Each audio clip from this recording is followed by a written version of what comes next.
Recording in progress. Bueno, muy bien. Entonces vamos retomado la clase anterior. Yo, como les había dicho, ¿se acuerdan que el día que hicimos presencial les había subido esta planillita? Pero tenía un error en cuanto al tipo de Excel que se utilizaba. Así que después se las cambié y le subí la nueva, ¿sí? La nueva es igual, lo que pasa es que acá en vez de tener para poner el tilde, tienen que poner una X. Entonces ponen la X en donde consideren correcto para cada pregunta de cada prueba y les va a dar el puntaje igual que esta, ¿sí? La cuestión es que esta batería del FMS lo que hace, o como habíamos dicho que se encargaba, es básicamente de valorar el control motor, ¿sí? El control motor, relacionándolo con eso que habíamos dicho de la sinergia de estabilización y movimiento, y te lo divide en diferentes ejercicios, son 7 ejercicios en total, cada ejercicio se puntuaba de 0 a 3 puntos, 0 siempre se le daba si el sujeto sentía dolor, y 3 puntos se daba si realizaba todas las ejercitaciones de manera correcta. Cada una de esas pruebas responde a una de las consideraciones vinculadas con ese control motor, tanto sea en el patrón de movimiento como en el patrón de estabilización. Entonces, aquellas que son más asociadas a la capacidad de movimiento, que está vinculado con la flexibilidad y la movilidad articular, son estas dos, que es la de elevación activa de piernas, que también se las explicó Iván, y la de movilidad articular del hombro, que también se las había explicado Iván en su clase. Tener en cuenta que en la elevación esto es activo, es la prueba donde vos tenés que flexionar la cadera con la rodilla extendida y el pie en posición neutra, sin generar compensaciones con el miembro inferior contralateral y con el tronco. Tener en cuenta que no solamente es una prueba vinculada a la extensibilidad y a la movilidad de la cadera como articulación esférica o articulación en artrosis, sino que también está relacionada con la capacidad de estabilización del tronco, del core, o de lo que comúnmente, marketineramente se denomina core, para poder generar un punto fijo con suficiente disponibilidad para generar la tensión concéntrica para favorecer el movimiento de flexión, y a su vez también podés valorar si el sujeto tiene o no tiene fuerza suficiente para levantar la extremidad inferior. En la mayoría de los deportistas ese no es un problema, pero si vos lo llegás a aplicar en gente no deportista, bueno, puede ser una de las falencias, la falta de fuerza a nivel muscular en los flexores de la cadera, que muchas veces está relacionado en sujetos no entrenados con el acortamiento muscular. Ustedes siempre acuérdense que todos nuestros músculos pueden generar una fuerza óptima dentro de un rango de longitud. Un músculo acortado es un músculo que pierde capacidad de generar puentes cruzados. Por lo tanto, pierde la capacidad de generar fuerza, tensión muscular. Y un músculo en elevada extensibilidad también es un músculo debilitado que pierde la capacidad de generar puentes cruzados y por lo tanto pierde la capacidad de generar fuerza, ¿sí? Entonces, tener en cuenta que la demovilidad articular del hombro, si bien también tiene un componente dinámico, mejor dicho, activo, porque el sujeto es el que hace fuerza para tratar de unir o de juntar más las extremidades superiores, en la elevación activa de piernas, el compromiso es un poquito mayor en relación al compromiso de la del hombro, ¿sí? Pero bueno, son dos pruebas que son fáciles de hacer. Eso es una de las cosas interesantes que tiene esta batería y por eso seguimos dándola. No necesita prácticamente muchos elementos. Más allá de que tenés el kit específico del FMS, lo puedes reemplazar tranquilamente por materiales más simples, como son unos bastones con una base, un bastón de madera y ya está. O sea, no necesitas mucho más elemento, ¿sí? Los de control motor son los dos testeos vinculados a la zona media, la de estabilidad rotacional del tronco y la de estabilidad de tronco, que lo que te brinda es la posibilidad de conocer si el sujeto tiene una correcta adecuación en la activación refleja reactiva de la zona media para permitir el movimiento de las dos grandes enartrosis que son la articulación glenumeral, la articulación coxofemoral. ¿Sí? Entonces la idea es no generar movimientos y generar una buena estabilización de esa zona, recordando el concepto de estabilización, que es la capacidad de un sujeto de evitar un movimiento no deseado, a expensas de poder permitir la movilidad, en este caso, de los miembros superiores o de los miembros inferiores. ¿Sí? Entonces eso te brinda más información sobre el control motor. Y después tenés los de patrones motores, que están relacionados con los otros 3 ejercicios, que es la estocada en línea, el patrón de apoyo doble a simple, que sería el paso de valla, digamos, y el puje bilateral simétrico, que me acuerdo que llegamos a hacerlo en la clase de la presencial, que es como si fuese una sentadilla sobre cabeza. El patrón de apoyo doble a simple, creo que con un grupo lo hicimos y con el otro grupo no llegamos a hacerlo, pero bueno, la próxima vez cuando nos encontremos vamos a tratar de hacer todos, va a estar un poquito más organizado y vamos a poder hacer todas las pruebas y un par de pruebas más y aprovechar esas 2 horitas que tenemos al máximo, porque ya no va a haber que dar un marco teórico de referencia previo.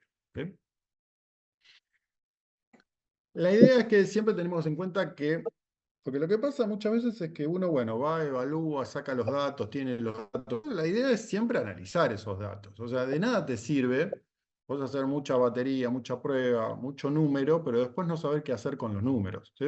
Entonces, la idea siempre es tener el ojo crítico o el ojo entrenado para saber, obviamente, qué seleccionar en las pruebas, porque a partir de que sabes qué seleccionar en las pruebas, vos sabés qué dato te va a brindar, y en función de ese dato que te va a brindar es resolver o saber en qué posición está parado tu deportista o tu alumno dentro de un contexto de trabajo que vos quieras optimizar. ¿Eh? Entonces, siempre tener en cuenta que no es cuestión de ir y hacer una medición porque sí, sino que también lleva un análisis esos datos, o esa información, mejor dicho, que vos recolectás. Y que no llegar a analizarlos correctamente o no llegar a sacarles correctamente el jugo a esos datos que te brindan, es como haber perdido el tiempo. ¿Sí? Entonces, como les pongo acá, contar con varios datos, pero un pobre en cuanto a su análisis, no va a conformar una base sensata o coherente para el desarrollo de un programa de trabajo físico. O sea, vos evaluás, acuérdense que la evaluación es un proceso en donde vos utilizás la medición de una variable para recolectar información. Y esa información después la procesás, la analizás y sacás una conclusión. Es a partir de esa conclusión que vos después haces una aplicación práctica. Entonces, es tan importante saber qué protocolo vas a elegir o qué testeo vas a elegir en función al objetivo que vos querés encontrar. Y a su vez también tenés una idea sobre qué tipo de análisis podés hacer con relación a esa valoración. ¿Sí? El valor numérico alcanzado por cada prueba es importante como parámetro, pero lo más importante es tener claro qué significa eso. Cuando nosotros hagamos cada una de estas pruebas, bueno, ustedes van a ver cómo está la cadera, cuánto flexionó la cadera, cómo quedó la cadera alineada con la rodilla y con el pie, qué pasó con el pie de apoyo, cuánto compensó con el tronco. Y todo eso te va a dar un número, ¿no? Pero ese número solamente es una forma de cuantificar la representación de lo que vos estuviste observando. Pero lo más importante es ver, bueno, qué hizo el sujeto, cómo el sujeto solucionó esta prueba que yo le planteé. ¿Cuáles fueron los recursos motores que utilizó, tanto sea de estabilización como de movimiento, a la hora de resolver esa situación? Entonces, en cada ejercicio tenemos que tratar de ponerle el ojo crítico de ver esa estabilización y esa capacidad de movimiento. ¿Sí? Más allá del valor numérico que se lleve. ¿Sí? Vamos. Y también tener en cuenta que no necesariamente todos tienen que sacar un puntaje de 3. Quizá con un puntaje de 2 para el deporte que necesita, está bien.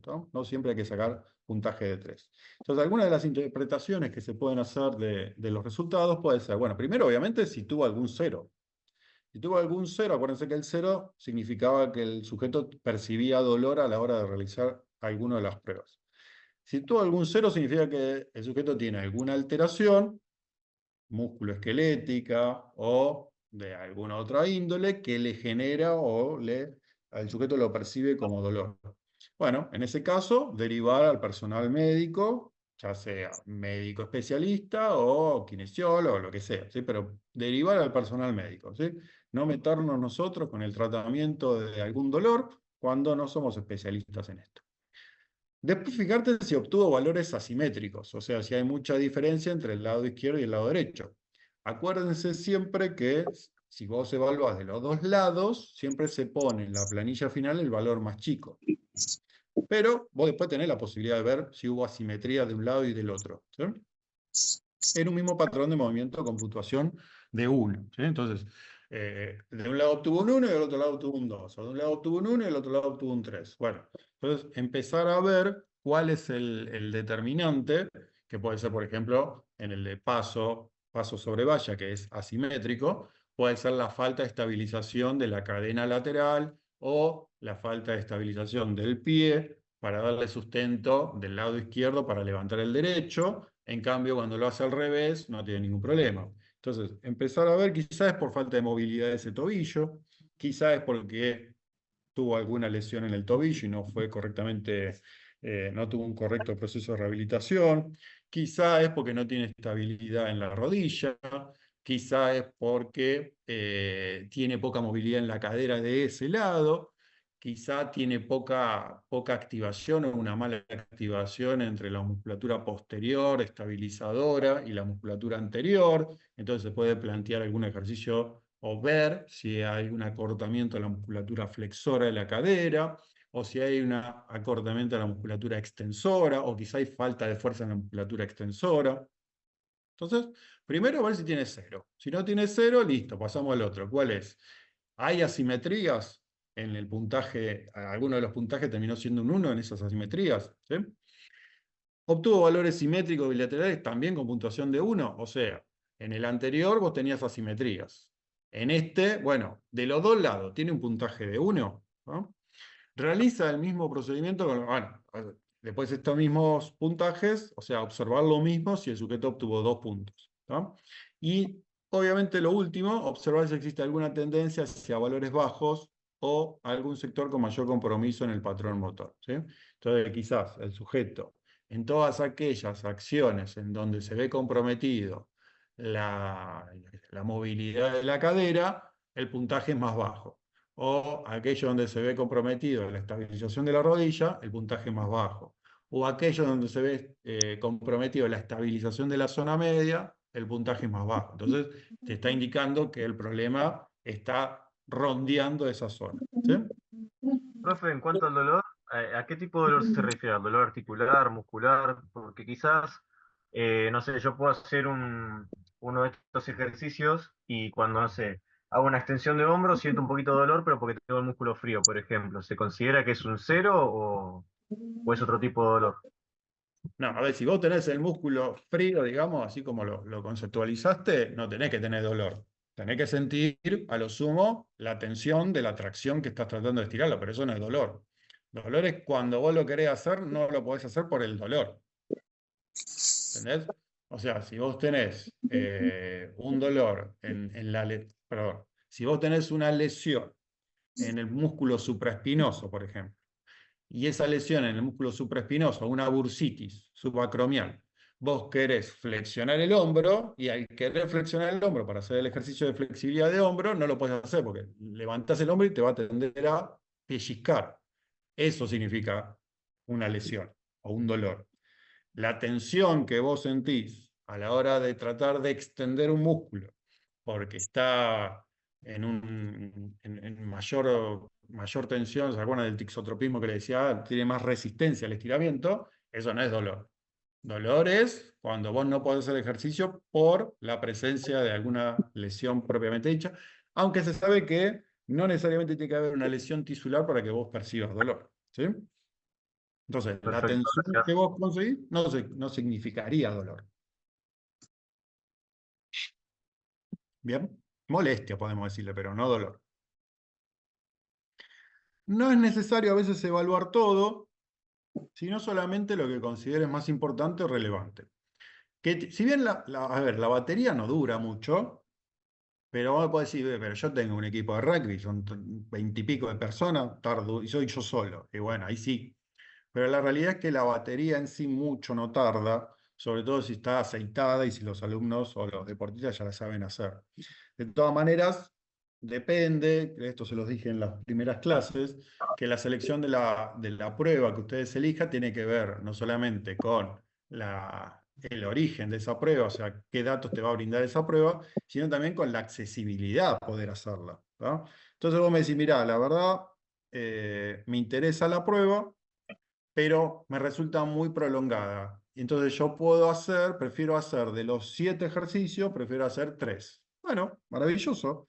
Siempre y cuando vos selecciones aquellos ejercicios a los que sabés que te va a brindar la información que vos buscás, ningún problema.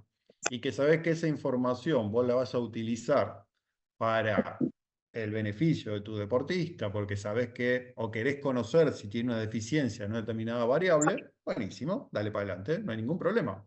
No hace falta obligatoriamente hacer toda la batería. Ahora, eso sería en el campo práctico. En el campo académico, si ustedes me dicen, mira, Juan, a mí me interesó y yo quiero hacer en mi equipo la batería de esta que estamos viendo y la quiero hacer para la tesis. Entonces, en ese caso, lo ideal sería que si vos querés hacer la batería, tenés que hacer todas las pruebas. ¿Vamos? No podés hacer 2 pruebas, ¿no? Si querés hacer 2 pruebas, decís, bueno, voy a hacer esta prueba y esta prueba, pero no voy a hacer todas la batería del FMS. ¿Vamos?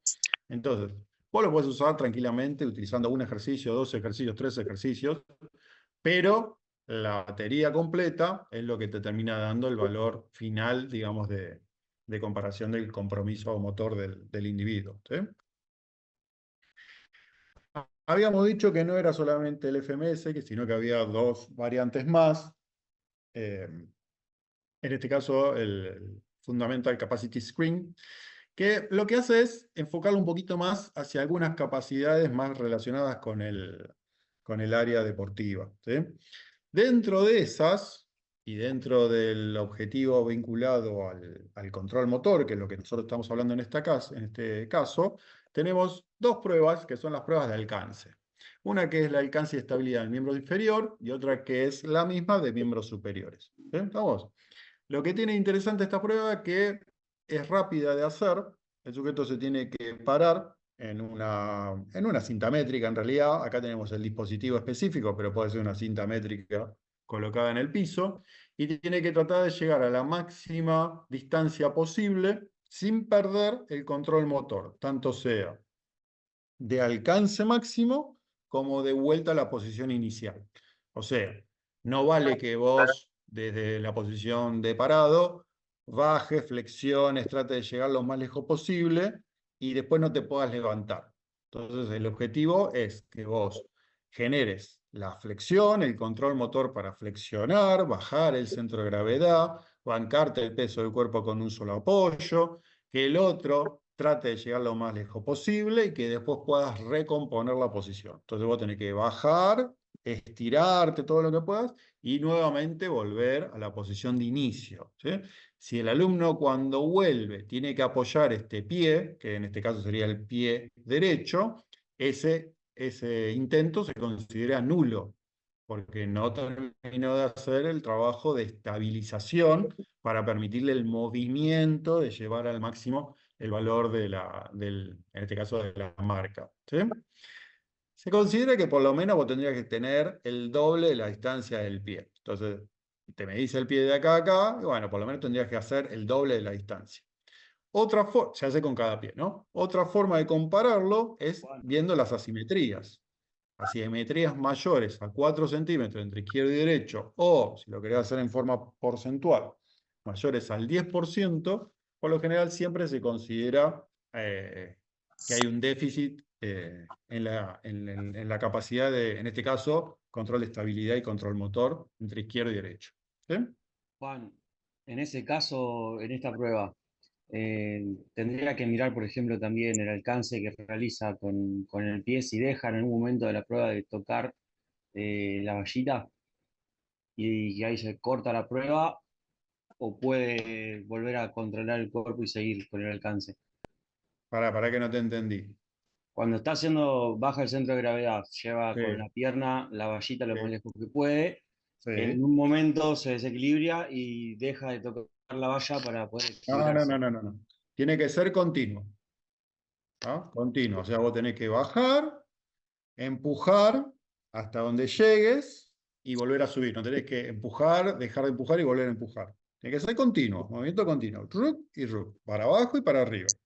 También hay que tener en cuenta que al empujar no hay que terminar dándole un empujoncito más, porque a veces lo que pasa es que vos agarrás, bajás y tratás de dar un empujoncito más y esto se mueve solito, un poquito más. Entonces ya estás calculando más de lo que en realidad hace. Tiene que ser un movimiento controlado, un control excéntrico lento de empuje y volver a subir. No tenés que despegarte, digamos, del tope. ¿Sí?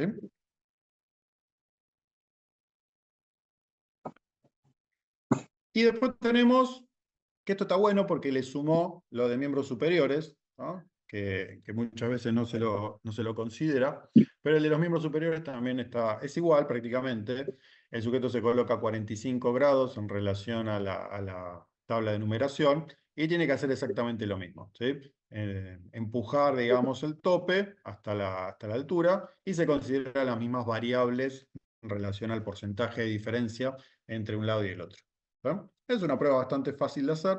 Se puede hacer con el instrumento de medición o se puede hacer directamente con una cinta métrica pegada en el piso para que sea más fácil, digamos.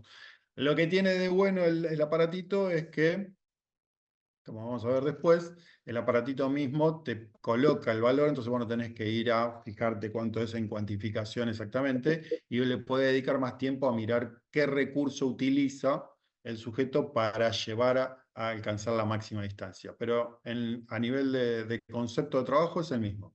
El sujeto tiene que llegar a la máxima distancia posible controlando el empuje y la vuelta a la posición inicial. ¿Sí? Tanto se hace del brazo de la extremidad derecha como de la extremidad izquierda, en ambas. ¿Sí? Ninguna escala de valoración funcional va a ser perfecta. ¿Sí? Más allá de que algunas tienen mucha validez intraevaluador o interevaluador, o sea que en dos instancias diferentes el mismo evaluador cuantificó de la misma manera, o que observando a una misma persona, diferentes evaluadores puntúan de la misma manera el que está evaluando. Se ha observado que todas estas baterías tienen un alto coeficiente de correlación intra e interevaluador. Requiere del conocimiento previo, de la familiarización, pero se observa que no, o sea, no le pifian tanto, digamos, en la evaluación con relación a, o sea, una misma observación del mismo evaluador en dos instancias diferentes o de varios evaluadores hacia la misma persona. Eso significa que tiene una alta fiabilidad en cuanto a la posibilidad de evaluarlo y una alta reproductibilidad. ¿Sí? Pero ninguna es perfecta, ¿no? Siempre se le puede hacer alguna que otra crítica, pero bueno, bienvenido sea. Por lo que se impone una selección de las más adecuadas, dependiendo de la información necesaria y el objetivo perseguido. Entonces, lo que les decía antes. Si bien hay un montón de tipos de pruebas, bueno, vos tratá de elegir dentro de las que estén validadas, eso sí es importante, dentro de las que estén validadas, tratá de elegir aquellas que vos consideres que te brindan más información para lo que vos querés. Hay que tener primero de elegir cuál que querés buscar. Una es la prueba, ¿no? Después necesitarás llevarla adelante respetando el protocolo, respetando el instrumento de medición de los datos, ¿no? Pero lo primero siempre es tener en cuenta cuál es el objetivo que vos buscás recolectando la información desde esa prueba, ¿sí? Porque si no, ya arrancamos mal. Profe, una pregunta. ¿Cómo le decía? Antes de que Dale. pases al siguiente tema. En las Sí. evaluaciones estas de estabilidad que estábamos viendo, ¿de qué manera Sí. las valoramos? O sea, ¿sabemos qué valor es valor bueno, aceptable o malo? Bueno, eso, o sea, las dos que les mostré recién son diferentes a las del FMS, porque las del FMS son valores enteros, digamos. Vos valorás 1, 2, 3. Son valores discretos, numéricos, pero discretos. Entonces vos tenés un voltaje de 1, de 2, son valores enteros. En estas son valores continuos. Entonces vos alcanzás una determinada distancia en centímetros. Vos lo que haces es comparar la diferencia de centímetros entre uno y otro. ¿Estamos? Por lo general, como les decía antes, vos podés calcular la diferencia porcentual entre el lado derecho y el lado izquierdo. Y no tendría que haber una diferencia porcentual mayor al 10%. Entonces, si te da que la diferencia porcentual entre el lado derecho y el lado izquierdo es del 3%, del 5%, del 8%, vos decís, bueno, el sujeto tiene valores absolutos diferentes, pero desde el punto de vista de la lateralidad no hay diferencias altas entre un déficit entre la lateralidad de un lado y la lateralidad del otro en cuanto a la prueba de estabilidad de la cintura escapular y al movimiento. Ok, Entonces, entonces, perdón, solo se ve la simetría entre una parte y otra, no una distancia alcanzada o no, no sé. no, vos Ah, ok, solamente ok, lo que perfecto. haces es comparar izquierdo con derecho y ver si hay algún Perfecto, déficit en cuanto a la lateralidad de un lado y del otro. ¿Sí? perfecto, gracias. Después lo que podés hacer también es fijarte, es lo que les decía antes, fijarte qué recursos motores utilizó ese alumno para alcanzar esa distancia. Entonces quizá vos tenés a un alumno que de un lado, cuando hace el ejercicio, la escápula no le queda muy estabilizada en la parrilla costal y se le levanta el borde interno, ¿no? Entonces genera lo que se denomina una disquinesia, una falta de control, en este caso en la articulación, digo bien, la articulación escapulotorácica, por lo cual quizás es una variable que genera que no alcance una gran distancia de ese lado. Y del otro lado no le pasa. Entonces, quizás los valores te dan parecidos, pero vos sabés que de un lado tiene una disquinesia escapular y del otro lado no la tiene. Vamos. Entonces, tendrías que trabajar para tratar de estabilizarlo de un lado y del otro y que quede bien parejito. ¿No? O sea, lo que apunto es que no te quedes solamente en el valor numérico, sino también en observar cuáles fueron los recursos motores que el sujeto utilizó para llevar adelante la prueba. ¿Eh? Como les digo, no es una sola la Una batería. cosita, Juan. Sí, sí, Perdón, habla, no, habla. no, después lo digo. Que a veces con los números, cuando nos quedamos en determinada prueba, me puede dar un valor continuo, discreto, categórico, siempre después existe la posibilidad, hablando en estadística, de estratificar. Que por más que yo tenga un dato que es continuo, yo después lo puedo llegar a convertir en discreto, agrupando en diferentes grupos. Después, en el análisis estadístico, yo lo podría convertir. Por ejemplo, encuentro diferencias entre una prueba y otra, bueno, eso pertenecería al grupo 1. Y ya le estoy dando un valor numérico que no es continuo. ¿Sí? Entonces, después pueden convertir esas diferencias para analizarlo estadísticamente y estratificarlo. Ese es el término. Después ustedes generan su scoring eh, como para poder analizar esos datos. Entonces, no se queden con la idea solamente de que si bien los datos me dan son continuos, yo solamente lo puedo analizar desde ese lado. No, todo se puede convertir, desde la parte numérica a la parte cualitativa o de la cualitativa a la numérica. Eso después ya se ve, depende de lo que ustedes quieran buscar. También les va a pasar en el objetivo de que, como bien dijo Juan, ustedes pueden evaluar a las personas que entrenan, que son solamente con objetivos, no sé, con otro objetivo que no sea el rendimiento deportivo, pero después cuando trabajen también con deportistas, tienen que seleccionar, porque van a ver que en cuanto al calendario, en cuanto al rendimiento, van a empezar a jugar un montón de situaciones que ustedes mismos van a tener que ir seleccionando cuáles son los que les son útiles. Y sobre todo en el alto rendimiento deportivo cuando hay sobreuso de determinados grupos musculares y demás. Entonces, ya saben que van a tener que trabajar por ahí con deportistas con poco tiempo, con por ahí algunas patologías que tengan y que las arrastren en el tiempo. Entonces ahí van a tener que seleccionar el objetivo que ustedes quieren, tanto sea la parte de salud o estética o la parte de rendimiento deportivo. Ahí va a cambiar también el objetivo de ustedes. ¿Eh? Pero bueno, quería marcar esa diferencia de que no se queden solo con los números, con los datos crudos de su tabla, sino que después, cuando hagan un análisis estadístico para determinar su outcome o el objetivo que ustedes quieran determinar, los pueden transformar los datos, siempre y cuando ustedes los comprendan y por qué los van a transformar, con qué objetivo, qué voy a analizar después. ¿Sí? No se queden solamente con sus datos crudos de la tabla, que no se queden en ese momento, sino que también busquen el objetivo y que tienen la posibilidad de convertirlos para el uso que ustedes les den. Muy bien, bárbaro. A ver, escuchando y dicen, bueno, ¿y cómo hago para hacer todo esto? Bueno, tranqui, no se preocupe. Después, más adelante, a medida que vayamos avanzando en la materia, vamos a tener 2 clases donde vamos a hablar, Adrián les va a dar una, donde vamos a hablar sobre estadística, ¿sí? Y el procesamiento de los datos, la utilización de los datos, software relacionado con el procesamiento de los datos.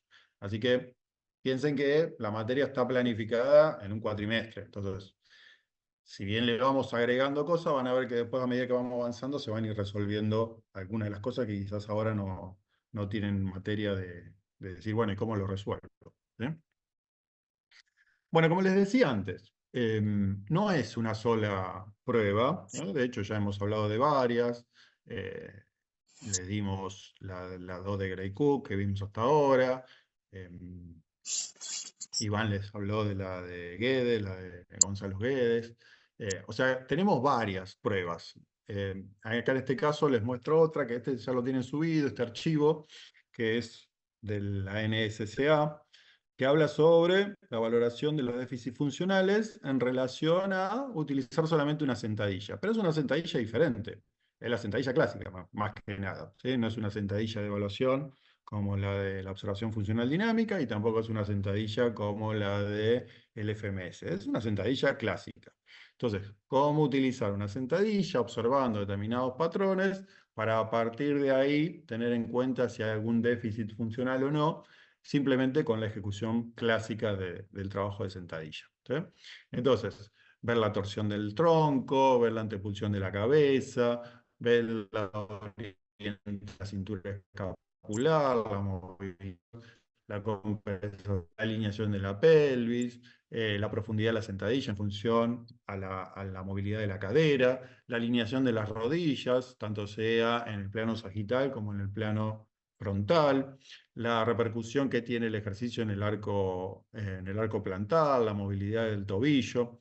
O sea, lo que te va brindando el artículo son diferentes puntos para ir observando y en función a eso ir teniendo una idea de dónde está el déficit principal en un ejercicio clásico o básico como es una sentadilla. ¿Sí? Esto ya lo tienen subido en el campus. ¿Sí? Otro de los ejercicios que también podemos hacer son los ejercicios unipodales. Vamos. Uno de los ejercicios unipodales es este que está acá, que es el test de estabilidad del miembro inferior con una sola pierna. Es muy fácil de hacer. El sujeto, manos a la altura de la cintura, extensión de un miembro inferior, y lo que tiene que hacer es flexionar la cadera del lado contralateral. ¿Sí? Cierra los ojos y a partir de ahí lo que se hace es observar el comportamiento. ¿Sí? Entonces, en ese comportamiento, ¿cómo trabaja la caja torácica? ¿Sí? Eleva mucho la caja torácica, contiene la respiración, tiene la respiración, no puede estabilizar correctamente la zona del medio, la zona de estabilización de zona central, que está relacionada con el esqueleto axial, ¿sí? La relación que tiene con el esqueleto apendicular, ¿no? Entonces, si el sujeto a lo largo de toda la prueba no genera los ciclos ventilatorios normales, es porque el sujeto está tratando de estabilizar una situación que es propia de inestabilidad, ¿no? Se observa el hombro rotado con relación a la pelvis. Entonces, ¿qué tenemos? La cintura escapular y la cintura pélvica. Entonces, la cintura escapular y la cintura pélvica tendrían que mantenerse alineadas, ¿no? A la hora de desalinearse, significa que hay un patrón deficiente en las cadenas musculares que relacionan la cintura escapular con la cintura pélvica. Vamos. También va a tener relación con la movilidad propia de la cadera. ¿Sí? Hay movimiento de la zona lumbar, o sea, el sujeto genera una flexión a la hora de llevar adelante la flexión de la cadera. Si eso lo hace, bueno, puede ser una de las causas que podría ser es que el sujeto tenga poca movilidad de la cadera. ¿Sí? Entonces, al tener poca movilidad de la cadera, no solamente la de flexión, también puede ser que tenga poca movilidad en extensión del otro lado. ¿Vamos? Entonces, cualquiera de las dos variables va a llevar a la zona lumbar a modificarse para tratar de estabilizar el cuerpo. ¿Sí? O puede ser que tenga inhibición en la musculatura contralateral de la flexión, o sea, estamos hablando de la contralateral en relación al apoyo, ¿no? Que tenga poca fuerza en la musculatura flexora de este lado. ¿Bien? O también puede ser que tenga poca extensibilidad del lado que está en apoyo. Son todas observaciones que vos vas viendo, pero la realidad es que vos pones al cuerpo en una situación de crisis y en función a cómo vos lo vas resolviendo motrizmente, es que vos vas viendo cuáles serían los déficits que podés ir teniendo. Presenta el signo de Trendelenburg. El signo de Trendelenburg es la inhibición de la musculatura glútea, el glúteo medio principalmente, que siempre es el contralateral, o sea que está en apoyo, para mantener alineada la pelvis. ¿Sí? En este ejercicio, la pelvis tendría que estar alineada y la articulación coxofemoral tendría que moverse libremente. ¿Sí? Así que vos lo que mirás es si está bien alineada la pelvis en relación a este ejercicio. Después, acá justo en la imagen está hecho con zapatillas, o sea que esto no se va a poder ver, pero también los invito a hacerlo sin zapatillas para poder observar el comportamiento del pie y ver si el pie adopta una capacidad de estabilización en la planta del pie para poder llevar adelante el ejercicio, ¿no? Entonces, si vos ves que cuando no tienen zapatilla, los deditos del pie tienden a hacer garra, o sea, tienden a flexionarse, es porque te están marcando que el sujeto tiene una inestabilidad en la musculatura del pie para darle estabilidad a toda la parte superior del cuerpo. Ustedes piensen que lo único que tenemos fijo en el cuerpo son los pies. Es lo único que vos tenés fijo, salvo que estés haciendo natación. Pero después en el resto de las actividades, lo único que tenés fijo va a ser, o los deportes náuticos, cualquiera de los deportes náuticos, va a ser los pies. Y es a partir de estabilizar la planta del pie que se formula la estabilización de todo el resto. ¿Sí?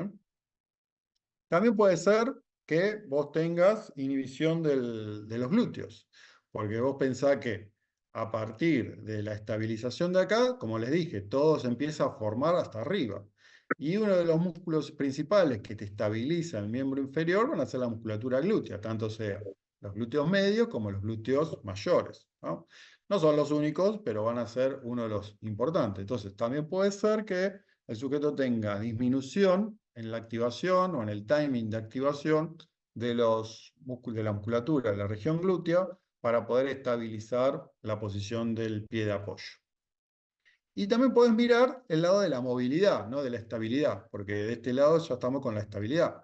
Ahora vamos a ver la movilidad. Entonces, ¿cómo levanta la pierna? ¿Cómo hace la flexión de la cadera? Cuando levanta, rota. Si llega a rotar es porque tiene algún problema en el movimiento de flexión. Cuando rota, ¿cómo queda? ¿Queda a 90 grados? ¿Queda más abierta? ¿No llega a los 90 grados? Cuando levanta el pie, acá por ejemplo ven que la rodilla queda en la misma línea del pie. Entonces, cuando levanta la rodilla, ¿queda en la misma línea del pie o tiene que rotar hacia adentro o rotar hacia afuera para poder alcanzar más altura? Todo eso te va marcando disminución por alteraciones en los rotadores. Los rotadores es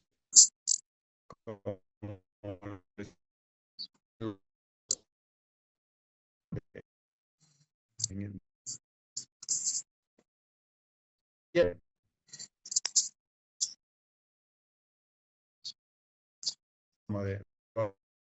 ¿Sí? Pero bueno, una forma fácil de hacer que quede libre. ¿Sí? Bien.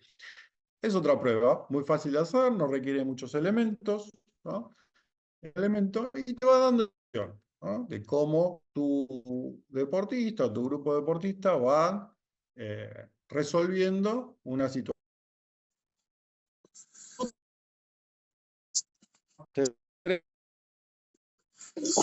Palan Test, que es un test que se utilizó durante mucho tiempo, más que nada en el proceso de rehabilitación de lesiones de ligamentos, cruzado anterior, lesiones de rodilla, pero también en la movilidad del tobillo y en la movilidad de la cadera, ¿sí? De miembros inferiores. Pero se utilizó mucho en el área de la rehabilitación, ¿no? Lo cual no quita que se pueda utilizar en sujetos sin ningún tipo de alteración.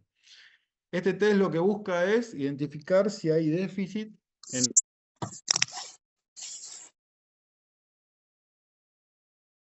materiales costosos. De hecho, acá en la imagen está hecho con cinta, entonces pone cinta en el piso, más barato que la cinta no hay. Bueno, ahora no sé porque está bastante cara, pero es un elemento que gaste mucho. Es fácil de realizar, aunque este protocolo requiere más cantidad de mediciones. Y por lo general siempre se recomienda hacer 3 intentos, ¿no? Siempre y cuando no haya mucha diferencia entre el primer intento y el segundo. Si vos ves que no hay mucha diferencia entre los 2 primeros intentos, no haces el tercero. Pero si empezás a encontrar que empieza a haber fluctuaciones, metes un tercer intento, ¿sí? La idea es identificar las limitaciones en el movimiento y las asimetrías entre el lado izquierdo y el lado derecho. Y se produce la medición de la distancia alcanzada. O sea, vos lo que medís es distancia alcanzada. ¿Vamos? Y es una validación numérica continua. O sea, va a ser tantos centímetros, ¿no? De distancia en cada uno de los puntos de evaluación, ¿sí? Estamos, cada una de estas cintas representa una dirección. Dirección anterior, dirección lateral, dirección medial, dirección posterior. Y estas son las anterolateral, posterolateral, posteromedial y anteromedial, ¿sí? Cada una de estas distancias se mide, o sea, el sujeto tiene que desplazar sin mover el pie de acá del centro, sin levantar el talón del pie de acá del centro, tiene que desplazar a lo largo de esta cinta la máxima distancia posible, sin tampoco transferir el peso del cuerpo a la pierna que está moviendo. O sea, el peso del cuerpo siempre tiene que estar en la pierna del centro. No puede trasladarlo para allá, apoyarse contra acá y volver para acá, porque eso es una falta de equilibrio dinámico, es una falta de estabilidad. Y tampoco, obviamente, tiene que extender, en este caso abducir y flexionar la cadera, y después tocar por fuera y volver. Entonces, que es un movimiento continuo como el que vimos antes de alcance, ¿sí? Entonces, tiene que ser el movimiento en cada una de las direcciones, de forma controlada, continua, marcar bien hasta dónde se llega y volver a la posición de inicio. Entonces, el test es muy fácil de hacer, no requiere mucha estrategia. Se puede hacer descalzo. Al hacerlo descalzo te permite ver el comportamiento del pie con relación a lo que vimos antes. Si no, se puede hacer calzado, no hay problema. Si se hace calzado, la idea es que, que la zapatilla o el calzado que se utilice no tenga mucho taco, porque una de las variables que vos podés observar acá es la movilidad del tobillo. Uno de los factores limitantes en diferentes direcciones es la movilidad del tobillo, sobre todo en el cuadrante anterior. Entonces, si vos tenés una zapatilla que tiene un taco mayor en la parte posterior, te vas a ver facilitado. Entonces no te va a terminar de brindar un dato correcto con relación a la realidad del alumno al cual estás evaluando. Personalmente les recomendaría hacerlo descalzo y ya está, más fácil, ¿sí? Las manos se colocan en la cintura, que es como está en la imagen original, en esta que está acá. Después, esta de acá estaría mal, pero me gustó el dibujito, así que se lo puse. Pero en realidad el ejercicio se hace con las manos en la cintura. Se necesita, para sacar el análisis, medir la longitud de los miembros inferiores. La longitud de los miembros inferiores se mide como está en esta imagen, desde la espina ilíaca anterosuperior, la distancia hasta el maléolo medial, o sea, el que está del lado de adentro, de esa misma extremidad. Se hace con un lado y se hace con el otro. Vamos. Entonces vos tenés que medir la longitud de cada miembro inferior. No levantar ni desplazar el pie de apoyo, o sea, el pie que quedó en el medio siempre tiene que quedar fijo y no hay que levantar el talón. El pie que se desplaza debe tocar levemente la cinta, pero no trasladar el peso del cuerpo, que era lo que les decía antes. se debe mantener el control motor en la fase de ida y de vuelta en cada dirección, ¿no? O sea, no hay que perder el equilibrio al momento de volver. Porque muchas veces lo que sucede es que el sujeto quiere alcanzar la máxima distancia, pero cuando quiere volver no puede volver en forma controlada. Entonces, o toca fuera de la cinta, o traslada el peso hacia esa cinta, ¿no? Perdón, traslada el peso hacia el pie que está adelante. Entonces, no, vos tenés que ir y volver de forma controlada, manteniendo el peso sobre el pie de apoyo y sin mover ese pie de apoyo ni levantar el talón. Y se considera nulo, obviamente, si se apoya el pie en el piso durante el movimiento o si se pierde el equilibrio, ¿no? Obviamente, ¿no?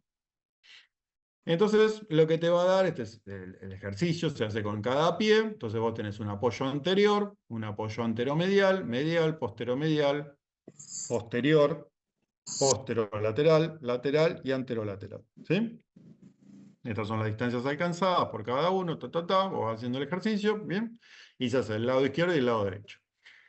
Se sabe que el componente anterior, o sea, cuando vos vas a buscar una distancia anterior, te está indicando de manera importante la fuerza o la capacidad del componente extensor, cuádriceps, glúteos, de los miembros inferiores, y la movilidad del tobillo. Es un indicador principal de movilidad del tobillo. Cuando vos haces posteromedial, bueno, el control del valgo de la rodilla, y posterolateral, el componente rotacional, o sea, la capacidad del tronco de bancarse la rotación, y de la capacidad de mantener la estabilidad de la rodilla en valgo, o sea, evitando el valgo propio que va a tender a suceder, ¿sí? Entonces, depende de la dirección que vos generes, es lo que vos vas a ir observando. El test de la estrella es completo, porque vos vas en diferentes direcciones, pero tiene un tema, que como vos vas en diferentes direcciones, vos te toma más tiempo tomar todas las distancias, ¿no? Entonces, es como que te lleva mucha más cantidad de tiempo resolverlo. Y la realidad es que, como les puse antes, vos con saber solamente 3 direcciones, tenés una idea de cómo se comporta el control motor de esa persona. Entonces, hoy día lo que se utiliza es una versión modificada, ¿no? Y la versión modificada que se encuentra es en dirección anterior, posteromedial y posterolateral. Entonces, hoy día también se le dice test de la I, o I-Balance Test, ¿no? Porque tiene una forma de I el ejercicio que estás haciendo. Entonces, vos tenés el pie en el centro, creo que lo puse, ahí está, el pie en el centro, tenés 135 grados para poner la posteromedial y 135 grados para poner la posterolateral, ¿sí? Y 90 grados entre estas dos. Entonces, anterior, posteromedial, posterolateral. El protocolo es el mismo. Vos tenés que tratar de alcanzar la máxima distancia hacia adelante, la máxima distancia hacia medial y la máxima distancia hacia lateral.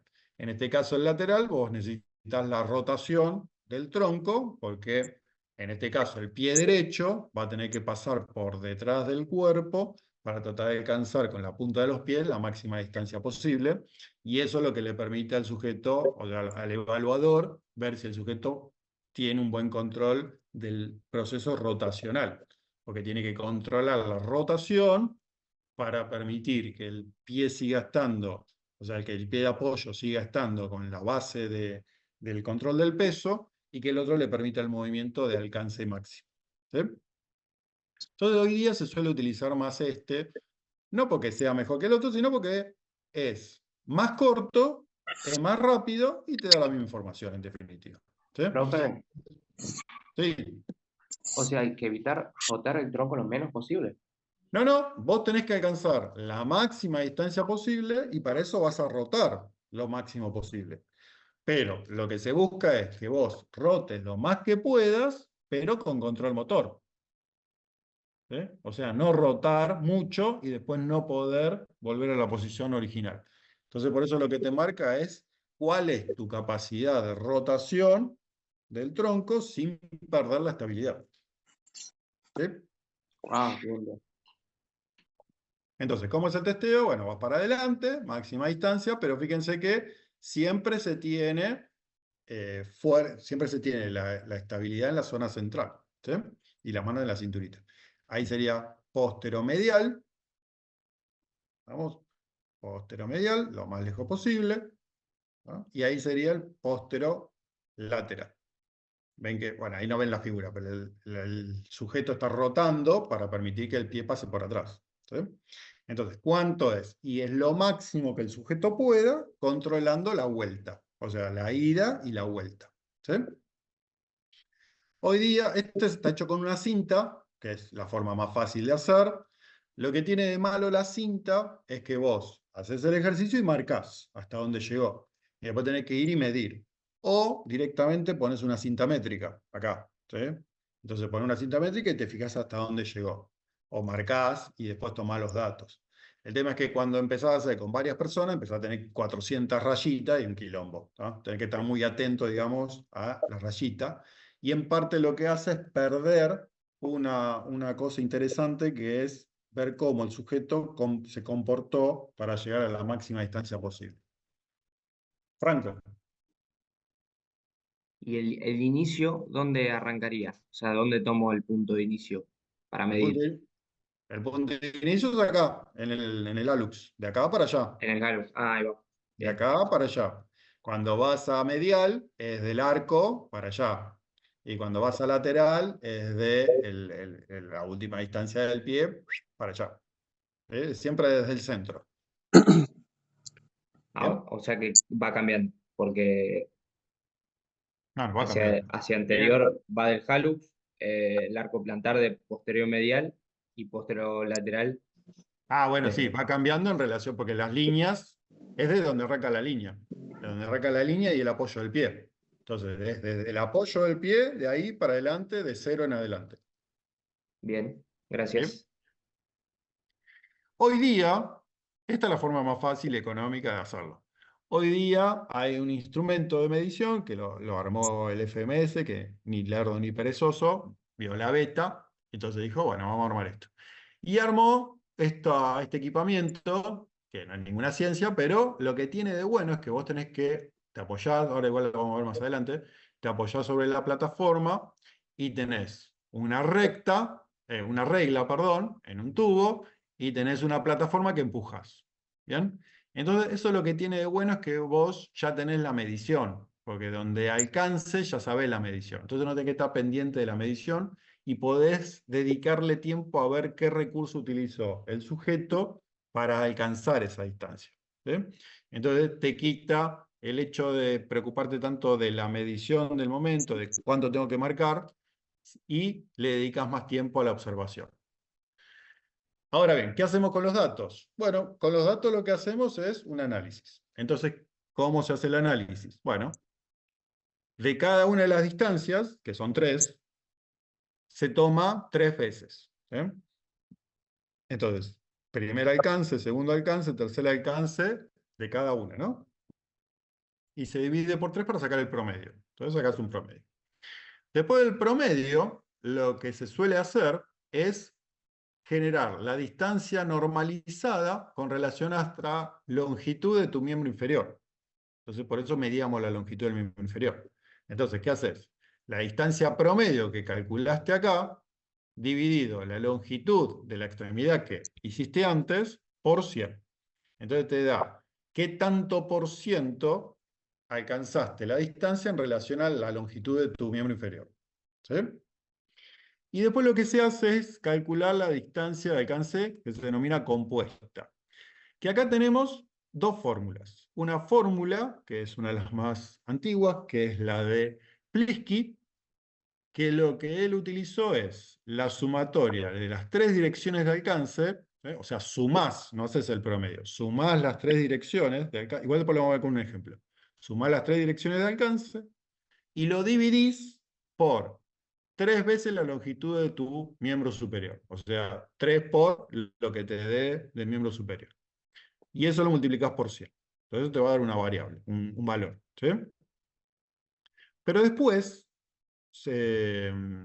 años posteriores, acá tenemos otro trabajo que es de Picot, lo que hizo, dijo, no, mira, vamos a hacerlo más fácil. Vamos a hacer la relativa, o sea, la que sacaron acá, la del segundo, la porcentual, que ya tiene incorporada la longitud de la extremidad, porque en esta necesita la longitud de la extremidad. Entonces vamos a hacer la relativa antero-posterior, más la relativa postero-medial, más la relativa postero-lateral, y a estos valores sumados le dividimos por 3. Y a eso lo multiplicamos por 100. ¿Sí? Te va a dar el mismo valor. O sea, no te cambia el valor, te va a dar el mismo valor porcentual. Pero suele ser más fácil esta segunda que la primera. Igual, te haces una planillita de Excel y te da igual porque las dos te van a dar exactamente igual. Y acá es donde vos interpretás el resultado. Se acepta hasta 4 centímetros de diferencia entre ambos miembros. O sea, entre el miembro inferior derecho e izquierdo, no tendría que haber más de 4 centímetros de diferencia. ¿No? Y en el compuesto, que es estas dos fórmulas que le presenté, que le da lo mismo, no tendría que haber un valor por debajo de 94. ¿Ven? Hay diferentes trabajos de investigación que ahora vamos a ir viendo, que determinan que 94 es el punto de corte, a partir del cual aumenta los riesgos de tener alguna lesión en los miembros inferiores. ¿Sí? Entonces, vamos a ver un ejemplo.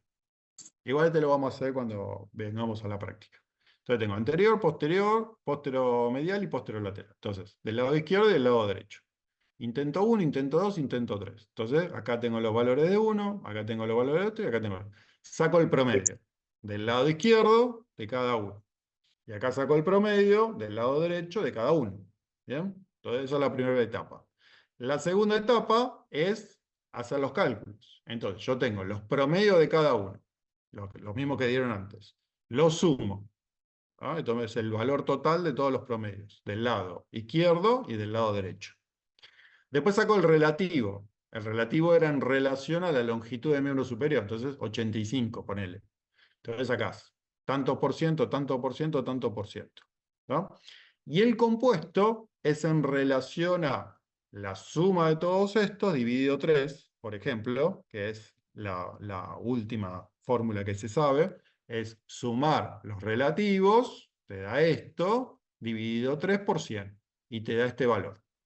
Hago lo mismo en cada uno, ¿no? Entonces, en este caso lo que se observa es que del lado derecho el sujeto tiene menos déficit que del lado izquierdo, porque el valor del lado izquierdo está por debajo del 94. Acá les digo en el palo. ¿Sí? Entonces tiene más déficit del lado izquierdo que del lado derecho.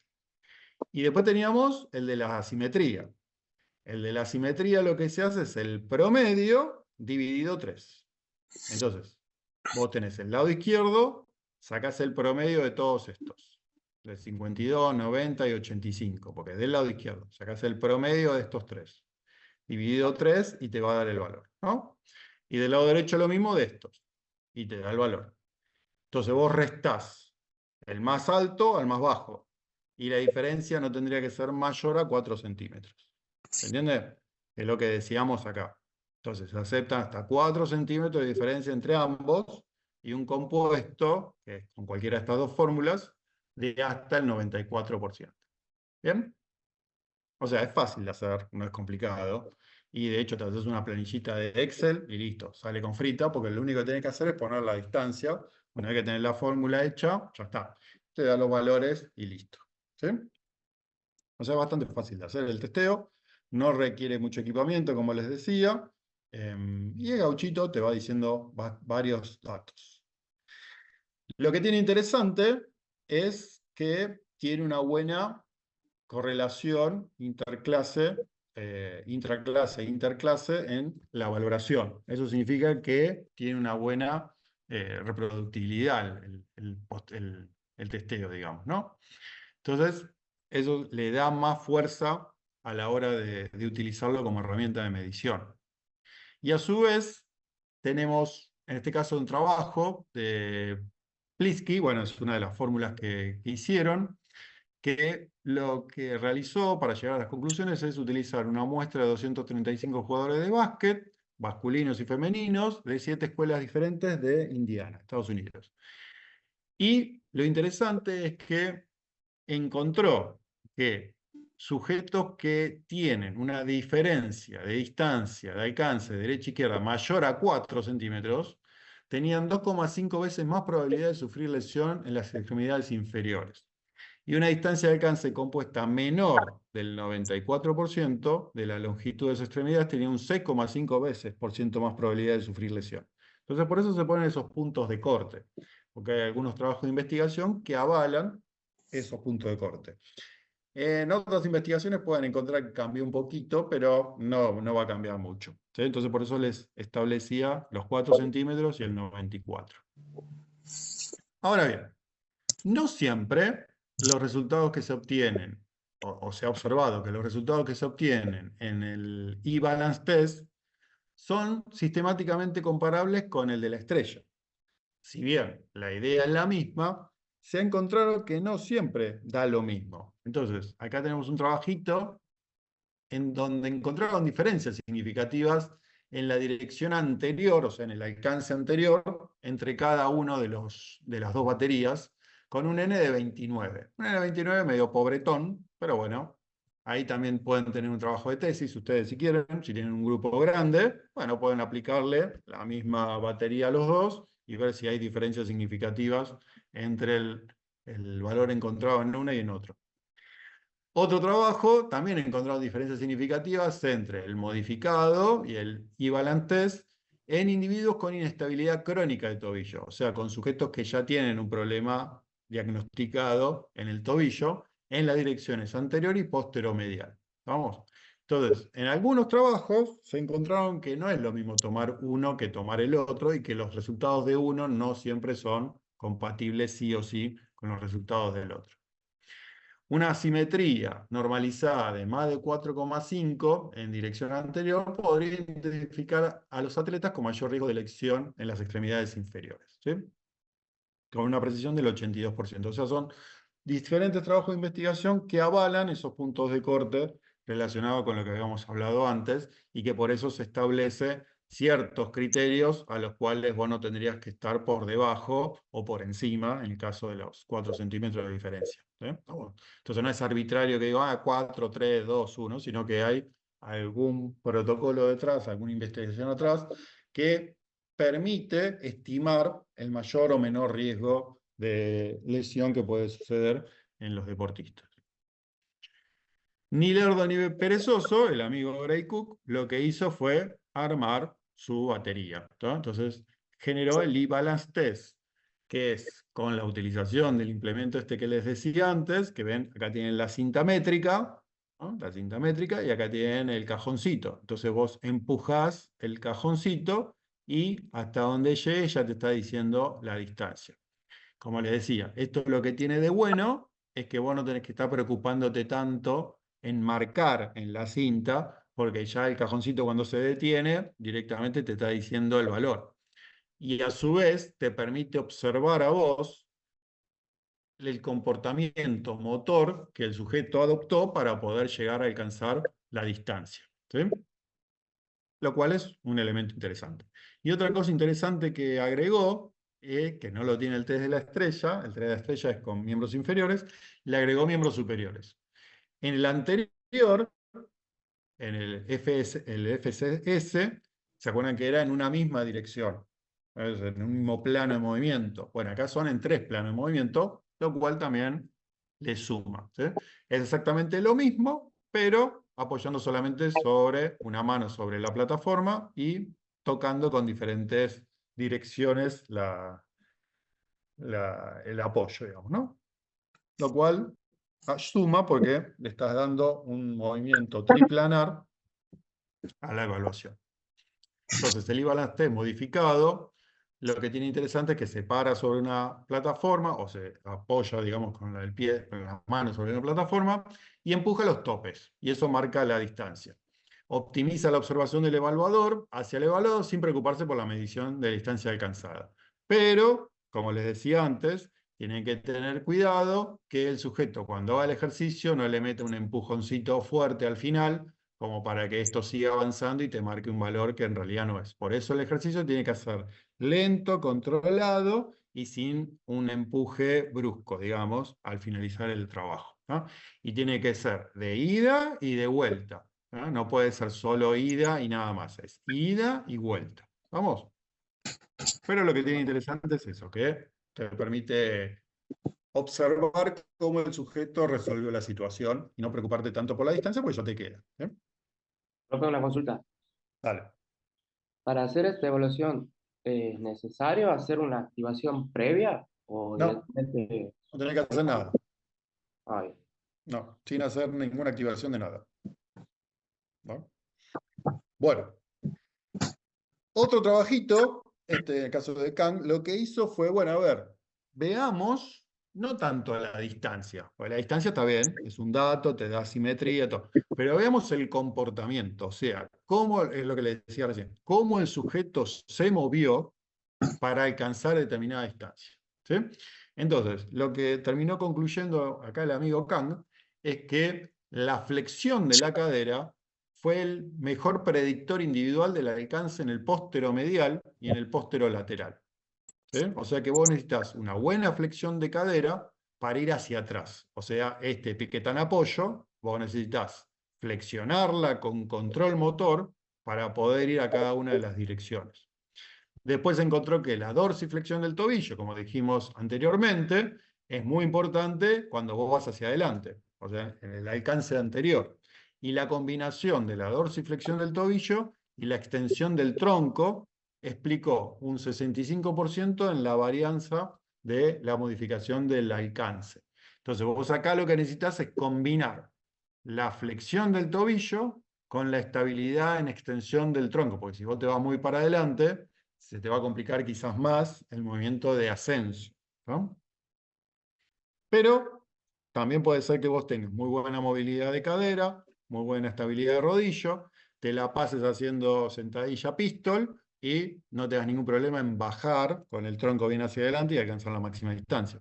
También depende mucho de las habilidades motoras que tenga cada sujeto a la hora de llevar adelante la prueba, ¿no?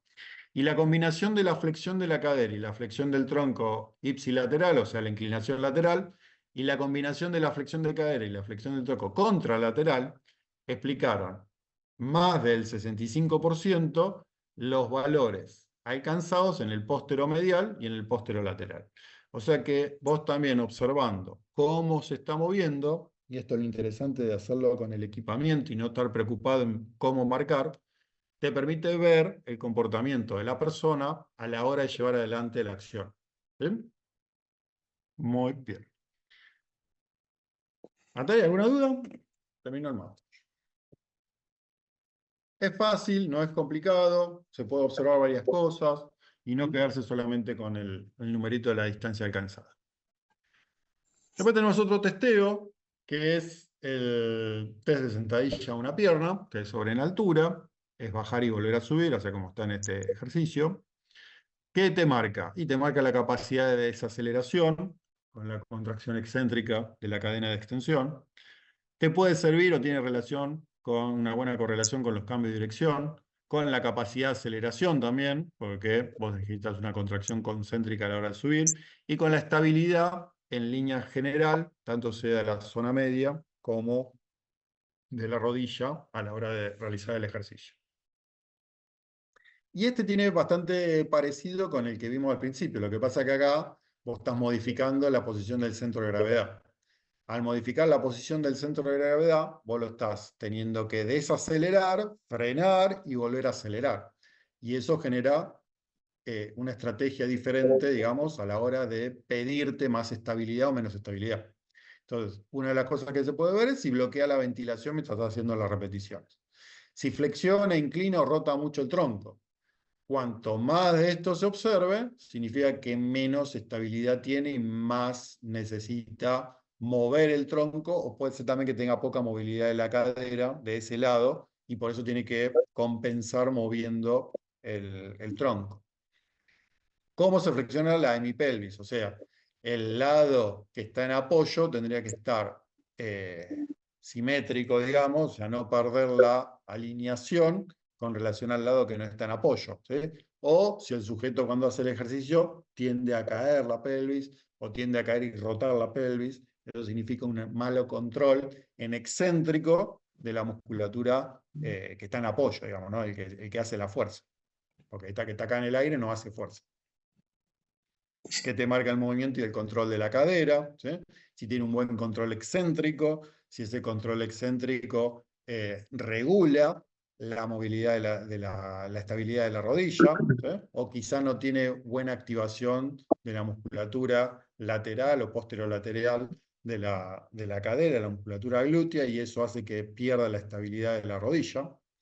Si la rodilla se va en valgo, o si se mantiene correctamente la ubicación, y los deditos, acuérdense de la posición de los dedos, si los dedos van en garra, si se te va el arco hacia una eversión, o sea, tendés a perder, digamos, el arco plantar, o si vas a una inversión, en la inversión vos trabajás más los músculos gemelos. Entonces, en función a cómo se comporta la estabilidad de los miembros inferiores, bueno, vos podés decir, bueno, tiene más estabilidad, menos estabilidad en relación a la ejercitación de un solo lado, un ejercicio unipodal, con ascenso y descenso, o sea, con desaceleración isométrica, cambio de sentido del movimiento y aceleración. ¿Sí? También es un test fácil de hacer, no requiere muchos elementos, más allá de la observación del evaluador. Después tenemos... Sí. La plantilla hoy sigue siendo una herramienta que se utiliza para mejorar estas cuestiones del pie, o ya son más recuperaciones funcionales desde el gimnasio, desde la kinesiología. No, la plantilla es un recurso que vos utilizás para tratar de corregir ciertas alteraciones en el pie. Eso no quita que vos paralelamente hagas trabajos a nivel de la musculatura intrínseca del pie. La musculatura intrínseca del pie son aquellos músculos que tienen su origen y su inserción en los huesos del pie. Entonces, el pie tiene músculos intrínsecos y músculos extrínsecos. Los músculos extrínsecos son aquellos que vienen desde la pierna. Entonces, desde la tibia o del peroné, tiene el origen y su inserción lo tiene en los huesos del pie. Entonces, vos podés tener la utilización de las plantillas, que las plantillas van a ser en función a si son plantillas para caminar o si son plantillas para hacer deporte. No van a ser iguales porque la implicancia que genera en el apoyo y en las fuerzas de absorción y de empuje que vos haces del pie cuando estás haciendo acciones de mayor fuerza o de expresión de fuerza son diferentes a si estás caminando, si estás en posición de sedentarismo o de baja actividad física. Pero eso no quita que vos paralelamente trabajes sobre la musculatura, tanto sea intrínseca como extrínseca del pie, para mantener una buena estabilidad y mantener una buena capacidad de propulsión en la fuerza generada hacia el pie, que es en definitiva la última que terminás haciendo en la mayoría de los gestos. ¿Sí? O sea que una cosa no te quita la otra. ¿Bien? Después tenés los testeos que lo que buscan es observar cuál es, en este caso, la calidad del movimiento a la hora del aterrizaje, de la caída, la caída y el aterrizaje. Y tenés un test que es bastante conocido, lo que tiene es que es medio largo, pero bueno, nada, es un test conocido, está validado, pero, como les digo, es más largo, hay que filmarlo, es todo un tema, que se llama Landing Error Scoring System, o LESS, para los amigos se llama LESS. Bueno, que es muy fácil de hacer, no requiere mucha historia, sí te lleva historia el tema del análisis posterior, pero bueno, es cuestión de criterio, digamos, ¿no? Si tenés 1 o 2 deportistas, lo podés hacer, si tenés 400 deportistas, se te complica. Es un indicador válido y fiable de la biomecánica deficiente de las extremidades inferiores en una caída bipodal. ¿Vamos? Y se ha observado que aquellos que tienen una mala técnica de salto o aterrizaje tienen menos movimiento en la flexión de la rodilla, en la flexión de la cadera a la hora de tomar el impacto, digamos, ¿no? Y más movimiento de rotación interna de la rodilla y de la rodilla y de la rodilla. Lo repetí que vuelvo. Bueno, más movimiento de rotación interna de la rodilla, mayor carga en la articulación de la rodilla, obviamente, y mayor fuerza de reacción vertical en el suelo. O sea, al no caer correctamente y no poder amortiguar correctamente, la fuerza de reacción terrestre termina siendo mayor y por lo tanto tiene más riesgo de lesión. ¿Sí? Lo que tiene este protocolo es, como les digo, es más largo. El protocolo fue hecho a partir de filmaciones. Vos tenés que filmarte desde adelante y desde el lateral y a partir de las filmaciones analizar 17 criterios. Los criterios están relacionados con si cuando cae apoya, la rodilla cae en la misma línea del pie, mirándolo de frente, si la rodilla se va en valgo, si el tronco se flexiona más o menos que 30 grados o que X cantidad de distancia. Entonces vos lo que haces es, en función a los 17 criterios que te va preguntando el test, vos vas respondiendo sí o no. O sea, cumple ese criterio o no cumple ese criterio. ¿Sí? Cada criterio se evalúa como un error. Si lo hace, digamos, si cumple ese error, se pone un punto. Y si no lo hace, se pone 0. Entonces vos sumás la cantidad total de los 17. Y cuanto más puntaje tengas, significa que la técnica de caída tiene mayor error. ¿Sí? Acá, cuanto más puntos sumás, significa que peor es tu técnica de carrera. Está bueno el testeo, está lindo para hacer, pero les reitero, o sea, vos tenés que filmar a cada uno, filmarlo en 2 planos, en el plano anterior, en el plano posterior. Una vez que le agarraste el ritmo, es fácil de hacer, porque vas poniendo sí, sí, sí, no, no, no, no, no, o sea, no es difícil. A ver, esperen que, a ver si se los busco.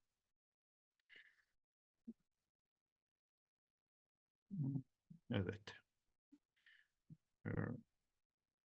Pará. Acá. Profe, una consulta. Vale. Tanto ese test como el anterior, el elemento de donde se cae, ¿cuántos son los centímetros del banquito? El banquito tiene 40 centímetros, si mal no recuerdo. ¿Y el anterior lo mismo?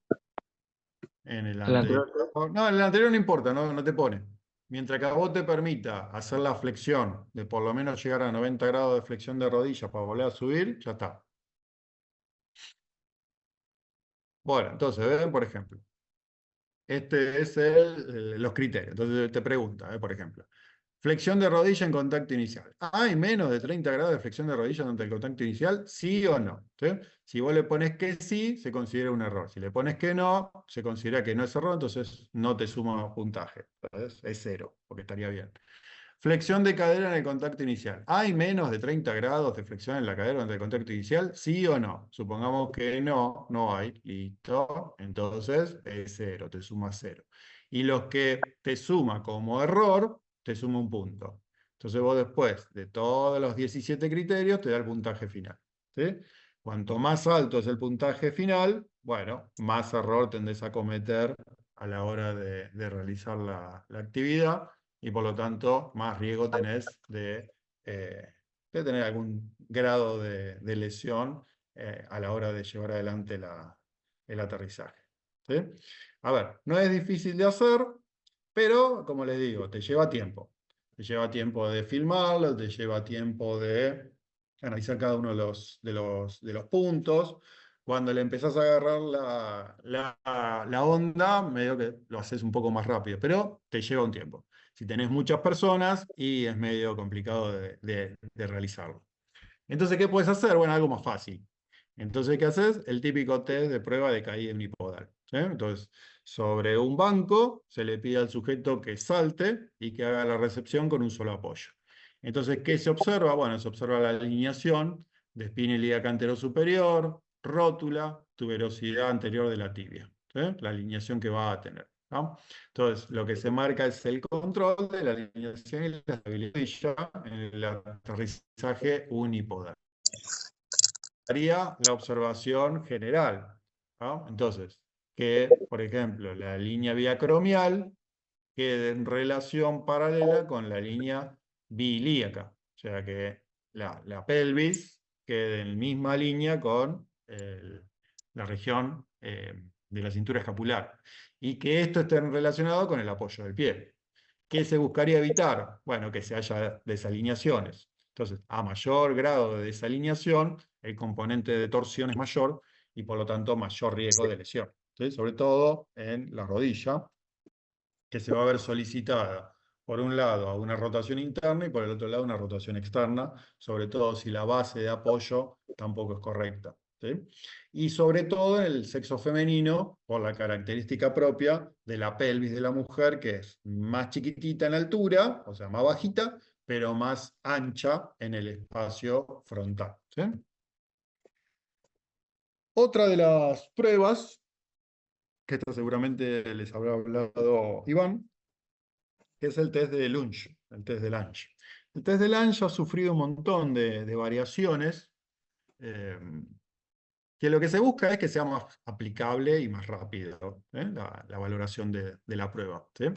Entonces, antiguamente lo que se hacía era colocar una cinta métrica, se marcaba 5 y 10 centímetros, y el sujeto se ponía el hallux, digamos, a la altura de los 5 centímetros, y se buscaba que sin separar el talón de la cinta métrica, se haga la flexión de la articulación talocrural y que la tibia termine generando el toque de la rodilla con la pared. ¿No? Entonces, si no alcanzaba los 5 centímetros, se decía que el test era positivo, o sea que había deficiencia en la movilidad del tobillo. Si lo superaba, se consideraba negativo, o sea que no habría deficiencia en la movilidad. Después se lo cambió y se lo hizo con centímetros, ¿no? Porque dijeron, bueno, pero escúchame, puede ser que esté muy cerquita de la marca y vos me pones que es positivo, o puede ser que esté muy lejos de la marca y también es positivo. Entonces, ¿cómo hago para graduar si mejoró o no mejoró? Sabiendo que si llegó al criterio o no llegó al criterio los 5 centímetros. Entonces después se lo cambió y se lo hizo con una cinta métrica y directamente se toma, se apoya la rodilla contra la pared, se pone el pie abajo y en la misma línea, o sea, en el mismo plano, se lleva el talón lo más atrás posible sin que se levante, con el apoyo de toda la planta del pie, y se mide la distancia entre el hallux y la pared, sin que se separe la rodilla, ¿no? Entonces ahí vos tenés un valor continuo de centímetros entre la pared y el coso, ¿cómo se llama? Y el hallux. Pero la realidad es que eso te lleva mucho tiempo, porque si vas a ponerte a medir la distancia entre uno y el otro, y bueno, va con una pierna, va con la otra pierna, y si tenés un grupo grande de personas, tardás un montón de tiempo, ¿no? Después se le buscó la vuelta y se hizo con un inclinómetro. Entonces, en función a la inclinación que tenía la tibia, colocando el inclinómetro a 15 centímetros por debajo de la tuberosidad de la tibia, se calculaba. Entonces tenía que llegar, por ejemplo, a 20-25 grados. Entonces, si tenía 20-25 grados de inclinación, se lo consideraba bien o mal. ¿Sí? O directamente solamente se lo valoraba. Siempre y cuando era la máxima distancia alcanzada, sin despegar la rodilla y sin despegar el talón. ¿No? Pero bueno, eso también tenía el hecho de que, bueno, vos tenés que estar ahí, poner el inclinómetro, todo un tema. Hoy día con el celular no hay problema porque te bajas un goniómetro digital y listo. No es un problema la herramienta. Lo que es el problema es el tiempo, que te lleva mucho tiempo. ¿No? Entonces, ¿qué se hace hoy día? Bueno, seguramente se los explicó Iván, que es el test con el bastón. ¿No? Entonces se coloca el sujeto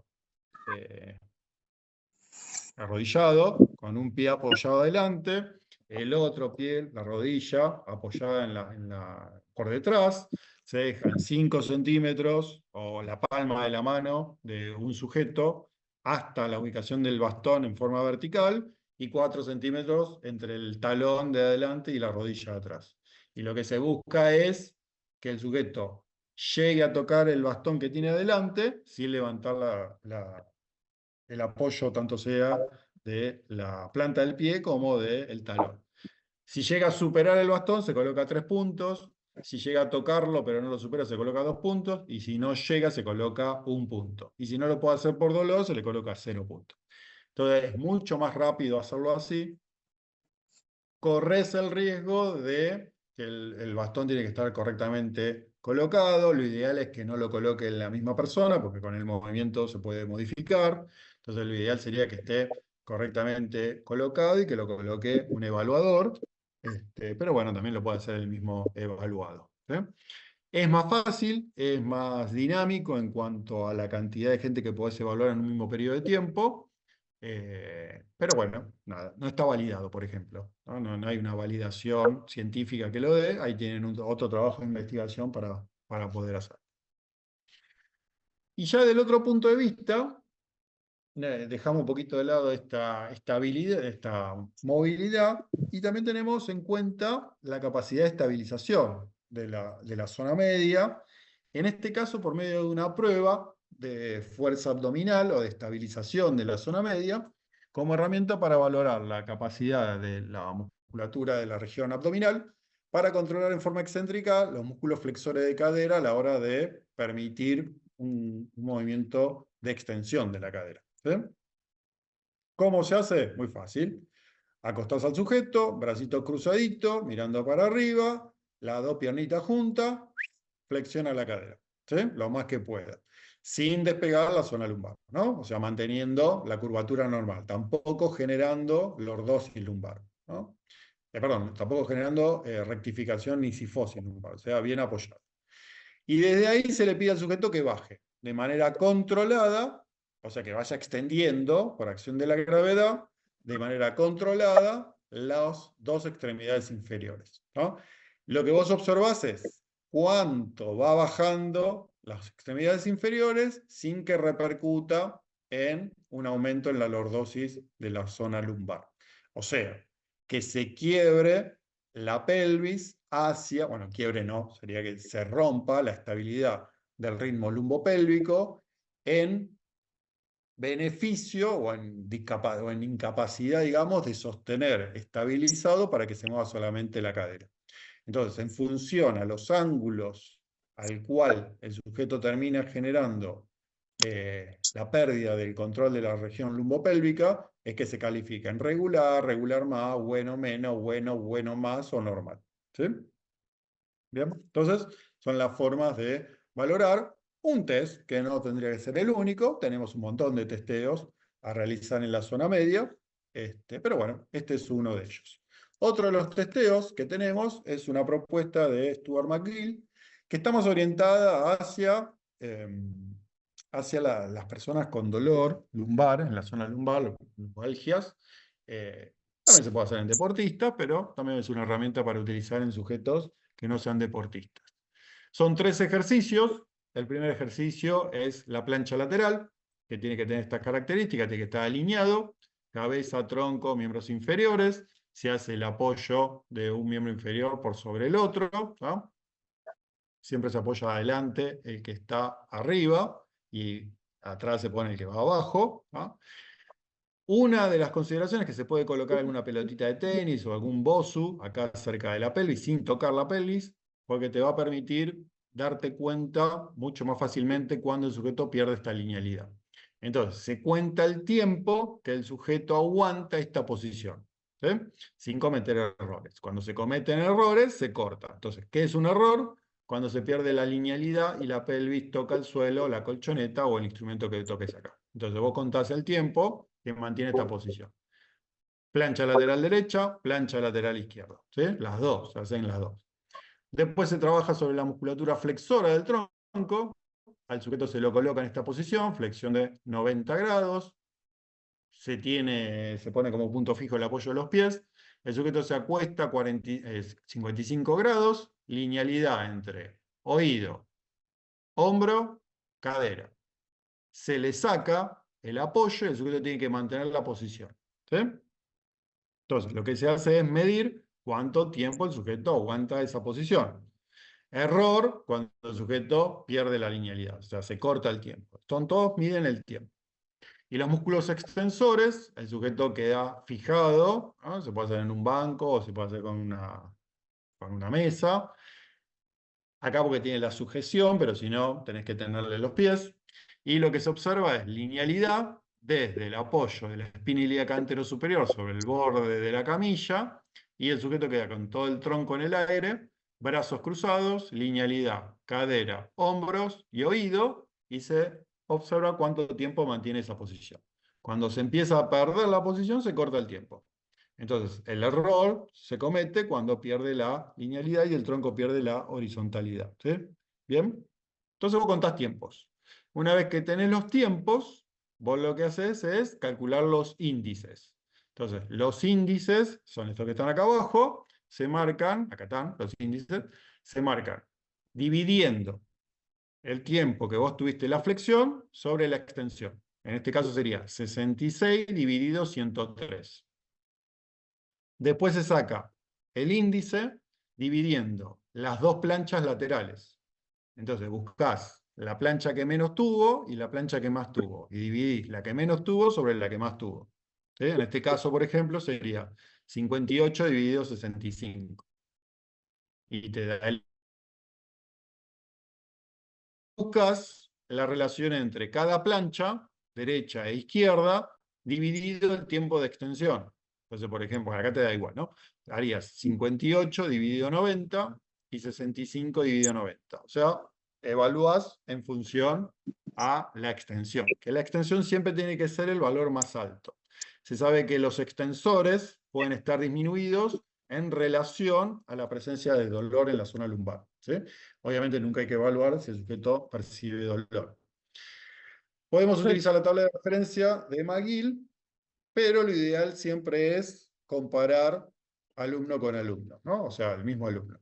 ¿Cuáles serían los resultados? Bueno, los índices en donde el sujeto está balanceado es cuando la diferencia entre ambas planchas te da menos de 0,05. Si te da más de 0,05 significa que hay un desbalance entre cada lateral, digamos, ¿no? Si la división entre la flexión y la extensión te da mayor a 1, significa que hay un desbalance entre la musculatura flexora y extensora. Y si cada plancha, acá se las puse en una, pero son cada plancha, te da lateral, la división entre cada plancha lateral y la extensión es mayor a 0,75, también se registra desbalances. O sea, para que no haya desbalances, le tienen que dar todos valores más chicos que esto. La diferencia entre uno y otro tiene que ser más chico que esto. ¿Sí? Es muy fácil de hacer también, no requiere mucho elemento, más que un cronómetro y un banco para hacer el de extensión. Pero después la verdad que mucho más no requiere. ¿Sí? Y lo que tiene interesante es que te brinda datos de desbalances entre la musculatura flexora, extensora, inclinadora, ¿sí? Etc. Otra forma de hacerlo, que quizás es un poco más fácil, es teniendo tus datos de tu alumno, compararlo con una norma. Esta norma sería que los músculos inclinados derecho e izquierdo, en promedio general, tienen que perdurar durante 85 centímetros. Los flexores 130, los extensores 170. ¿Sí? Es una norma general esto, también depende mucho de la muestra que se tomó, pero bueno, es una norma general. Entonces vos te comparás con esa norma. Entonces la diferencia no tendría que ser mayor de 10%, como venimos diciendo siempre. ¿Bien? Entonces, a mayor diferencia, significa que mayor grado de dispersión tenés. ¿No? Después tenemos más trabajos, más test de evaluación de movilidad. Se utiliza mucho el Quinovea como valoración de ángulos. De hecho, seguramente Iván les ha mostrado cómo calcular los ángulos con el Quinovea o con distintas aplicaciones. Tener en cuenta que cada persona es un mundo. Eso implica que no existe dos resultados iguales, por lo cual la selección de las estrategias de entrenamiento obviamente van a ser diferentes. Entonces, que yo tenga poca estabilidad de la columna o que tenga poca movilidad de la cadera, si bien vos podés hacer determinados ejercicios que sean comunes a cada persona, el proceso que va a llevar a cada uno a mejorar cada una de las variables va a ser diferente, porque cada persona tiene una forma diferente de beneficiar, digamos, con el ejercicio. Por eso siempre lo ideal es seguir a un protocolo. Entonces, identificar cuál es el problema que tenga el sujeto. Si ese problema refiere a sintomatología clínica, obviamente derivarlo a personal médico especializado. Por ejemplo, tiene una hernia discal. Entonces, como sabés que tiene una hernia discal en lumbar 4 o 5, y bueno, mandarlo al kinesiólogo, mandarlo al médico, vamos, que a partir del análisis clínico, de los estudios, ¿verdad?, te diga qué tipo de ejercicio va a hacer y vos los dosificás. Vamos. ¿Qué pasa con el tono muscular? Quizás el tono muscular está muy alto. ¿Qué pasa con el grado de activación? ¿Qué pasa con la estabilización? Entonces, ir viendo si vos necesitas hacer más ejercicios de estabilización. Dentro de los ejercicios de estabilización puede ser que vos tengas más dispersión entre los laterales, o sea, entre las planchas, o puede ser que vos tengas poca capacidad en el control rotacional, entonces haces más ejercicios de antirrotación. Buscar o crear ejercicios asociados a la solución del problema, ¿no? Y no existe, siempre tengan en cuenta que no existe el ejercicio ideal, sino que cada persona va a tener la resolución o la capacidad de resolver las alteraciones de sus patrones de movimiento en función a las características que cada uno tenga, ¿sí? Y volver a evaluar nuevamente para conocer la evolución. Y en función a esto, durante los últimos años se conoció o se utiliza lo que se llama entrenamiento neuromuscular reactivo, que lo que busca es aplicar diferentes estrategias de fuerzas orientadas a tratar de corregir de manera refleja o de manera asociada al patrón de movimiento diferentes alteraciones que vos vas viendo. Entonces, por ejemplo, en este caso, estaba haciendo estocadas y seguramente esta chica tenga o suela tener un valgo de rodilla. Entonces, lo que se hace es colocar alguna estrategia, que en este caso es una fuerza desencadenante hacia el valgo, a la cual el sujeto tiene que evitar. Entonces, lo que busca es más trabajar sobre la estabilización, en este caso de la rodilla, a partir de potenciarle el problema.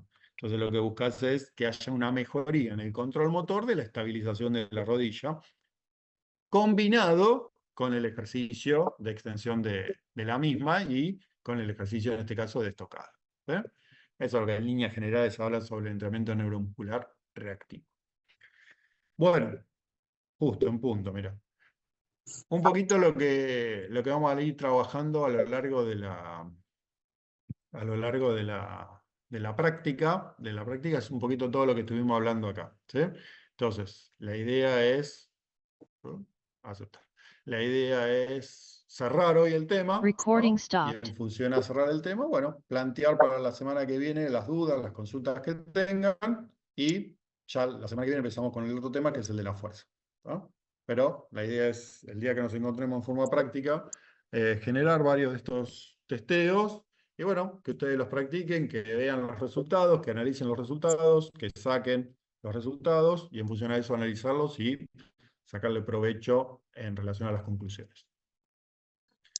Dudas, consultas, inquietudes. A mí me faltó anotar, profe, los segundos de la flexión y extensión de las referencias. La ya tenés a mano, si no la próxima clase te pregunto. ¿Los qué? Los segundos. La 170 y referencia 130.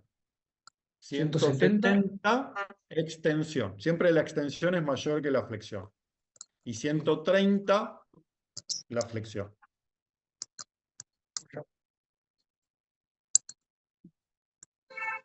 Ese lo pueden hacer ustedes en su casa hoy a la tarde, ¿no?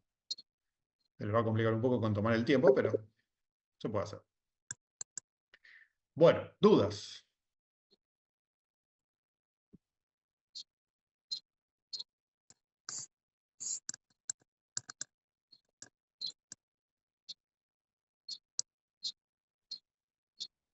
Permíteme, por favor, Juan, un aporte en cuanto Vale. a tratar de normalizar la posición por ahí de la cabeza en algunos de los testeos que lo considero importante.